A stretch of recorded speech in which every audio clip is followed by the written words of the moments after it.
ನಾಡಿನ ಮಡಿಲಿನಲ್ಲಿರುವ ಶಿವಮೊಗ್ಗ ಜಿಲ್ಲೆಯ ಶಿವರಿಪುರ ತಾಲೂಕಿನ ಭದ್ರಾಪುರದಲ್ಲಿರುವ ಶ್ರೀಧರ್ ಇಂಟರ್ ನ್ಯಾಷನಲ್ ಶಾಲೆಯ ಶ್ರೀ ಉತ್ಸವ ಕಾರ್ಯಕ್ರಮಕ್ಕೆ ಸರ್ವರಿಗೂ ಸ್ವಾಗತ ಸುಸ್ವಾಗತ. ಇಂತಹ ಅದ್ದೂರಿ ಸ್ವಾಗತವನ್ನ ಕೋರುತ್ತಾ ಎಲ್ಲರೂ ಸಂಭ್ರಮದಿಂದ ಆಚರಣೆ ಮಾಡಿದಂಥ ಕಾರ್ಯಕ್ರಮ ನಿನ್ನೆಯಷ್ಟೇ ನಡೆದಂತಿದೆ. 2025-26ನೇ ಸಾಲಿನ ಶೈಕ್ಷಣಿಕ ವರ್ಷದಲ್ಲಿ ಮಕ್ಕಳಿಗೆ ಬೇಕಾದ ಪಠ್ಯ ಚಟುವಟಿಕೆಯೊಂದಿಗೆ ಪಠ್ಯೇತರ ಚಟುವಟಿಕೆಯಲ್ಲಿ ತಮ್ಮ ಪ್ರತಿಭೆಯನ್ನು ಅನಾವರಣಗೊಳಿಸೋದಕ್ಕೆ ಸಾಕ್ಷಿಯಾದ ವೇದಿಕೆ ನಮ್ಮ ಶ್ರೀ ಉತ್ಸವ ಕಾರ್ಯಕ್ರಮ. ಒಬ್ಬ ವಿದ್ಯಾರ್ಥಿ ಸಮಾಜದಲ್ಲಿ ತನ್ನನ್ನು ತಾನು ಹೇಗೆ ತೋರ್ಪಡಿಸ್ಕೊಳ್ಬೇಕು, ನನ್ನ ವಸ್ತ್ರ ಅಲಂಕಾರ ಹೇಗಿರಬೇಕು, ಸಮಾಜ ಹೇಗೆ ನನ್ನನ್ನು ಒಪ್ಕೊಳ್ಳುತ್ತೆ, ಹಾಗಿದ್ರೆ ಒಪ್ಕೊಳ್ಳೋದಕ್ಕೆ ನಾನು ಹೇಗಿರಬೇಕು, ನನ್ನ ಪ್ರತಿಭೆಯನ್ನು ಹೇಗೆ ವ್ಯಕ್ತಪಡಿಸಿದ್ರೆ ನಾನು ಭವಿಷ್ಯದಲ್ಲಿ ಬೆಳಕಾಗಿ ಬದುಕಬಹುದು ಅನ್ನುವಂತಹ ಪರಿಕಲ್ಪನೆಯ ಸಣ್ಣ ಅವಕಾಶವನ್ನು ಕಲ್ಪಿಸಿಕೊಡುವಂಥದ್ದೇ ಶಾಲೆಯಲ್ಲಿ ನಡೆಸುವ ಇಂತಹ ಅದ್ಭುತ ವೇದಿಕೆಗಳು. ಭವಿಷ್ಯದಲ್ಲಿ ಬರುವಂಥ ಪಾತ್ರಗಳನ್ನು ಬಾಲ್ಯದಲ್ಲಿಯೇ ಧರಿಸಿ ಅವಕ್ಕೊಂದು ಜೀವವನ್ನು ನೀಡುವಂತಹ ಪರಿಕಲ್ಪನೆಯನ್ನು ಮೂಡಿಸುವವರೇ ಶಿಕ್ಷಕರು. ಈ ನೂರಾರು ಶಿಕ್ಷಕರು ತಮ್ಮಲ್ಲಿರುವ ಜ್ಞಾನವನ್ನು ವಿದ್ಯಾರ್ಥಿಗಳಿಗೆ ಉಣಬಡಿಸಿ ಪ್ರತಿ ವರ್ಷ ಸಾವಿರಾರು ವಿದ್ಯಾರ್ಥಿಗಳ ಭವಿಷ್ಯಕ್ಕೆ ಬೆಳಕಾಗುವಂಥವರು ಶಿಕ್ಷಕರು. ಪ್ರತಿದಿನ ತನ್ನ ಹೆತ್ತ ಮಕ್ಕಳಿಗಿಂತ ಹೆಚ್ಚಾಗಿ ವಿದ್ಯಾರ್ಥಿಗಳನ್ನು ತನ್ನ ಮಕ್ಕಳೆಂದು ಭಾವಿಸಿ ಮಕ್ಕಳಿಗೆ ಬೇಕಾದ ಕಲಿಕೆಯಲ್ಲಿ ಉತ್ಸಾಹವನ್ನು ಮೂಡಿಸುವಂಥದ್ದು, ಮಕ್ಕಳಿಗೆ ಬೇಕಾದಂಥ ಪ್ರೀತಿಯನ್ನು ನೀಡುವಲ್ಲಿ ಯಶಸ್ವಿಯಾಗಿರ್ತಾರೆ.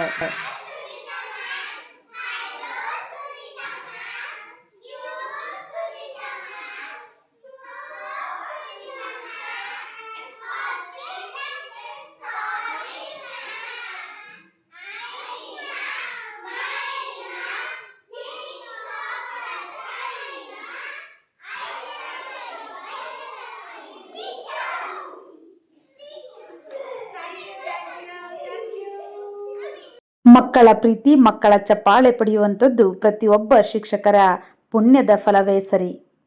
ಮಕ್ಕಳಿಗೆ ಬೇಕಾದಂತಹ ಮಾರ್ಗದರ್ಶನವನ್ನು ಶಿಕ್ಷಕರೆಲ್ಲರೂ ನೀಡುತ್ತಾ ಮಕ್ಕಳಿಗೆ ಬೇಕಾದ ಪ್ರೀತಿಯನ್ನು ಹಂಚುತ್ತಾ ಮಕ್ಕಳಿಂದ ಒಂದಿಷ್ಟು ಪ್ರೀತಿಯನ್ನು ತಾನೂ ಸಹ ಪಡೆದುಕೊಂಡು ಪ್ರತಿದಿನ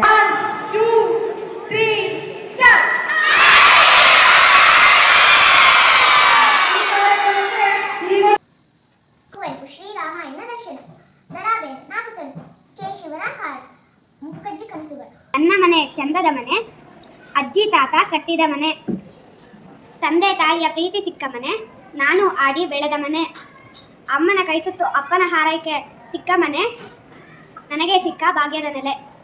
ಮನಸ್ಸಿನ ಹೂಗಳು, ತುಂಟಾಟದ ಕಣ್ಗಳು, ಕನಸು ಹೊತ್ತ ಚಿನಕುರುಳಿಗಳು, ಮನುಷ್ಯ ಲೋಕದ ಮಂದಾರಗಳು, ಇವರೇ ನಮ್ಮ ಮುದ್ದು ಮಕ್ಕಳು.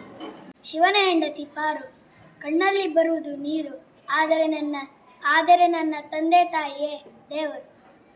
ನಾನು ಅಜ್ಜಿ ಬಗ್ಗೆ ಕವಿತೆ ಹೇಳುತ್ತಿದ್ದೇನೆ. ವರ್ಣಿಸಲಾಗದ ಪದವಳು, ಜೋಗುಳ ಹಾಡಿದ ತಾಯಿಯವಳು, ಕೈತುತ್ತು ನೀಡಿ ಸಾಕಿದಳು, ಬಿದ್ದರೆ ಎಬಿಸಿ ರಮಿಸಿದಳು, ಮುಖದಲ್ಲಿ ನಗುವನ್ನು ಬೀರಿದಳು, ಜಗವನ್ನೇ ನನಗೆ ತೋರಿದಳು, ಕಥೆಯಲ್ಲಿ ನನ್ನನ್ನು ಮಿಂದಿಸಿದಳು, ಮೊದಲನೇ ತಾಯಿ ನನಗವಳು. ಧನ್ಯವಾದಗಳು.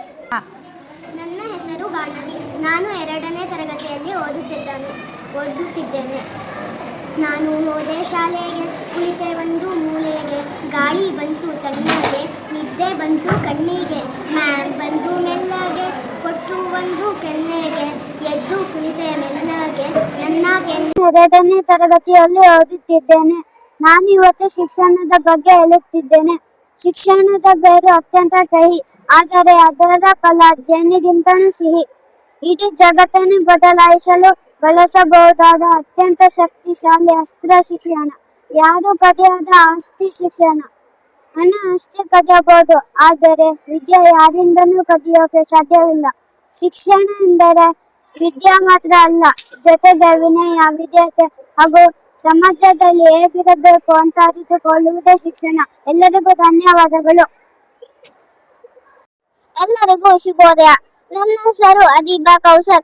ನಾನು 2ನೇ ತರಗತಿಯಲ್ಲಿ ಓದುತ್ತಿದ್ದೇನೆ. ಇಂದಿನ ಪದದ ಅರ್ಥ ಬಾನಂಚು, ಆಕಾಶದ. ಶಿಕ್ಷಕರು ಇಷ್ಟೆಲ್ಲ ಪ್ರತಿಭೆಗಳಿಗೆ ಮಾರ್ಗದರ್ಶನ ನೀಡುವಂತಹ ಮಾರ್ಗದರ್ಶಕರಷ್ಟೇ ಅಲ್ಲ, ಅವರ ಪಾಲಿನ ದೇವರಂತೆ ಕೆಲಸವನ್ನ ಮಾಡ್ತಾರೆ. ಪ್ರಾಂಶುಪಾಲರ ಮಾರ್ಗದರ್ಶನದಲ್ಲಿ ಉತ್ತಮವಾದಂಥ ತರಬೇತಿಯನ್ನು ಪಡೆಯುತ್ತಾ ಮಕ್ಕಳೊಂದಿಗೆ ತಾವೂ ಸಹ ಮಕ್ಕಳಾಗಿ ತಮ್ಮ ಶಿಕ್ಷಕ ವೃತ್ತಿಯಲ್ಲಿ ಸಾರ್ಥಕತೆಯನ್ನು ಪಡಿತಾರೆ.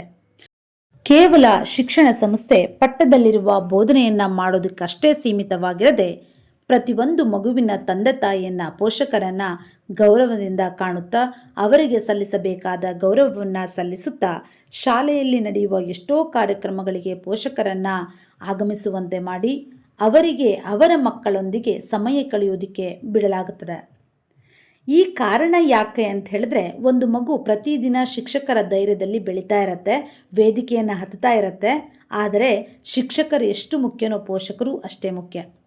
ಪೋಷಕರು ಮಕ್ಕಳ ಪಕ್ಕದಲ್ಲಿ ನಿಂತ್ಕೊಂಡು ನಾನಿದ್ದೇನೆ, ನಿಮ್ಮ ಶಿಕ್ಷಕರಿದ್ದಾರೆ, ಇಷ್ಟು ಸಾಕಲ್ವಾ ನೀನು ಆರಾಮಾಗಿರೋದಕ್ಕೆ, ನಿನ್ನ ಪ್ರತಿಭೆಯನ್ನು ವ್ಯಕ್ತಪಡಿಸೋದಕ್ಕೆ, ನೀನೊಂದಿಷ್ಟು ಧೈರ್ಯವಾಗಿರೋದಕ್ಕೆ ಅನ್ನುವಂಥ ಉತ್ಸಾಹಭರಿತವಾದ ಮಾತುಗಳನ್ನು ಹೇಳ್ತಾ ಅವರೂ ಸಹ ಕ್ರಿಯಾಶೀಲರಾಗಿ ಮಕ್ಕಳಿಗೆ ಒಂದಿಷ್ಟು ಶಿಕ್ಷಣದ ಜೊತೆಗೆ ಮೌಲ್ಯಾತ್ಮಕ ಶಿಕ್ಷಣವನ್ನು ನೀಡ್ತಾ ಹೋಗ್ತಾರೆ. ಮಕ್ಕಳ ಕನಸು ಎಷ್ಟು ಅದ್ಭುತವಾಗಿರ್ತವೆ ಅಂತ ಹೇಳೋದಕ್ಕೆ ಒಂದು ಸಣ್ಣ ಘಟನೆಯನ್ನು ಹೇಳ್ತಾನೆ. ಸಣ್ಣ ವಯಸ್ಸಿನ ಒಂದು ಮಗು ಒಂದು ದಿನ ಯಾರ ಸಹಾಯವಿಲ್ಲದೆ ಟ್ರೈನ್ ಪ್ರಯಾಣವನ್ನು ಮಾಡಬೇಕು ಅಂತ ಬಯಸ್ತಾನೆ.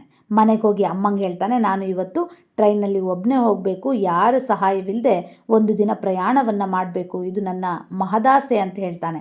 ಆಗ ಅಮ್ಮ, ಅತಿಯಾದ ಪ್ರೀತಿಯ ಹೊಂದಿದಂಥ ಅಮ್ಮ ಹೇಳ್ತಾಳೆ, ನೀನು ಬೇಡ, ತುಂಬ ಸಣ್ಣವನಿದ್ದೀಯಾ, ಮುಂದೆ ಹೋಗುವಂತೆ ಅಂಥೇಳಿ. ಆಗ ಈ ಸಂಭಾಷಣೆಯನ್ನು ಕೇಳಿಸಿಕೊಂಡ ಅಪ್ಪ ಎದ್ದು ಬಂದು ಹೇಳ್ತಾರೆ, ಆಯಿತು ಮಗು, ನಿನ್ನ ಕನಸಿಗೆ ನಾನು ಸಪೋರ್ಟ್ ಆಗಿರ್ತೀನಿ, ಯಾವಾಗಲೂ ನಿನಗೆ ಪ್ರೋತ್ಸಾಹವನ್ನು ಮಾಡ್ತಾನೆ, ನೀನು ರೈಲ್ನಲ್ಲಿ ಪ್ರಯಾಣ ಮಾಡಬೇಕಾ, ಸರಿ ಆಯಿತು ರೆಡಿ ಮಾಡ್ಕೋ ಅಂಥೇಳಿ ಅವನನ್ನು ಸಿದ್ಧ ಮಾಡಿ ಕಳಿಸೋದಕ್ಕೆ ರೆಡಿ ಆಗ್ತಾರೆ. ಹೋಗುವಾಗ ಕೊನೆಗೆ ಅಪ್ಪ ಕೈಯಲ್ಲೊಂದು ಪತ್ರವನ್ನು ಇಟ್ಟು ಹೇಳ್ತಾರೆ, ನಿನಗೆ ಪ್ರಯಾಣ ಮಾಡುವಾಗ ಯಾವ ಕ್ಷಣದಲ್ಲಿ ತುಂಬ ಭಯ ಆಗತ್ತೆ, ಕೊನೆಗಾಲದಲ್ಲಿ ಈ ಪತ್ರವನ್ನು ತೆಗೆದು ನೋಡು ಅಂತ ಹೇಳಿ. ಆಯಿತು, ಉತ್ಸಾಹದಿಂದ ಆ ಮಗು ಏನು ಮಾಡ್ತು, ಟ್ರೈನ್ ಪ್ರಯಾಣವನ್ನು ಬೆಳೆಸಿ ಟ್ರೈನಲ್ಲಿ ಕುತ್ಕೊಳ್ತು. ಬೆಳಗ್ಗೆಯಿಂದ ಮಧ್ಯಾಹ್ನದವರೆಗೂ ಆಯಿತು. ಮಧ್ಯಾಹ್ನದಷ್ಟರಲ್ಲಿ ಎಷ್ಟೋ ಘಟನೆಗಳನ್ನು ನೋಡ್ತು. ಯಾರೋ ಕಳ್ಳನನ್ನು ನೋಡ್ತು, ಊಟವನ್ನು ಮಾರೋರನ್ನು ನೋಡ್ತು, ತಮಾಷೆ ಮಾಡೋರನ್ನು ನೋಡ್ತು, ಹೊಡೆದಾಡ್ಕೊಳ್ಳೋರನ್ನು ನೋಡ್ತು. ಇವಿಷ್ಟೆಲ್ಲ ನೋಡಿದ ಮೇಲೆ ಆ ಮಗುವಿಗೆ ತುಂಬ ಭಯ ಆಗೋದಕ್ಕೆ ಶುರುವಾಯಿತು. ನಾನು ಎಲ್ಲಿ ಬಂದಿದ್ದೇನೆ, ನನ್ನ ಕನಸಿನ ಹಿಂದತ್ತಿ ಬಂದ್ಬಿಟ್ಟೆ, ನನಗೆ ತುಂಬ ಭಯ ಆಗ್ತಿದೆ, ಅಪ್ಪ ಇಲ್ಲ, ಅಮ್ಮ ಇಲ್ಲ, ನಮ್ಮ ಶಾಲೆಯ ಶಿಕ್ಷಕರಿಲ್ಲ ಅಂಥೇಳಿ ಭಯಗೊಂಡಾಗ ಅವನಿಗೊಂದು ನೆನಪಾಗತ್ತೆ, ನಮ್ಮಪ್ಪ ಹೇಳಿದ್ದ ಈ ಪತ್ರವನ್ನು ತೆಗೆದು ನೋಡಬೇಕು ಅಂಥೇಳಿ. ಆಗ ಆ ಮಗು ಆ ಪತ್ರವನ್ನು ತೆಗೆದು ನೋಡತ್ತೆ. ಆ ಪತ್ರದಲ್ಲಿ ಇಷ್ಟು ಚಂದವಾಗಿ ಬರೆದಿತ್ತು ಅಂತ ಹೇಳಿದ್ರೆ, ಅಪ್ಪನ ಒಂದು ಯೋಚನೆಯನ್ನು ನೋಡಿ ಅಪ್ಪ ಕನಸಿಗೆ ಸಪೋರ್ಟ್ ಮಾಡುವಂತಹ ಒಂದು ನೈಜ ಉದಾಹರಣೆ ಇದಾಗಿತ್ತು ಅಂತ ಹೇಳಿದ್ರೆ ಸುಳ್ಳಾಗಲ್ಲ.